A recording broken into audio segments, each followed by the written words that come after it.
What do we got next, Jeremy? What's going on? So to just, let the cat out of the bag, the beer Yeah. we're doing today is Newcastle's Brown Ale, a classic, Michael. Mm-hmm. My first, I guess, exposure to Newcastle Brown Ale happened when I was I was still in college, Mm-hmm. and one of the coworkers that I had as an undergrad was getting married. So we went to her wedding as a lab. At the time, I was just familiar with Amberbach and, the Budweisers, the Miller Lights, what have you. Mm-hmm.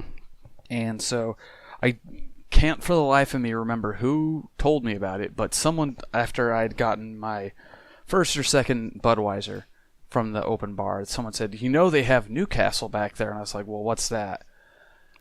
And they said, well, it's a dark beer. It's kind of brown, It's like it's much better than what you're having. And I was like, well, is it like Amberbach? And they're like, just hold on for a second. Let me go get you one.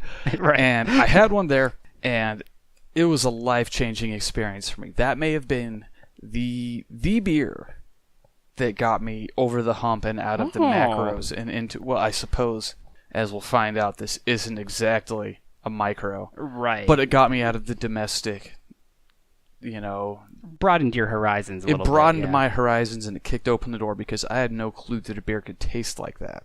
Right, sure. And I wanted to know, Michael, if you have a similar experience with anything, not necessarily Newcastle, but is there the one, capital T, capital O, that kind of kicked open the doors for you? Well, I can tell you Newcastle did something similar for me, because I remember I lived in a hotel for, I don't know, like a month as part of an internship. You did. And friends of the show and some enemies of the show who are friends in real life visited, and we each got a six-pack and just like shared them the entire night. And one of them was Newcastle, and I was blown away by the flavor. It was really good. It was really good that night, and since then I've never had a Newcastle that good. So it's been a long time since I've had one, so I'm hoping to rekindle or rediscover that flavor that I experienced. I don't know if it was just other beers I was having those other nights or whatever, but so Newcastle, kind of did that for me. I think if there was a beer that blew in the door, let me think here.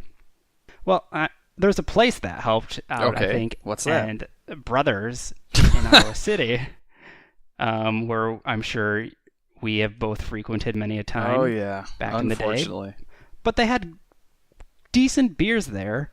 Some of the larger microbreweries are craft breweries, but the thing was, on Thursdays you could fill up a plastic mug for $1, so you could, and I think it was like a 12-ounce pour or something. So you could get quite a few different flavors.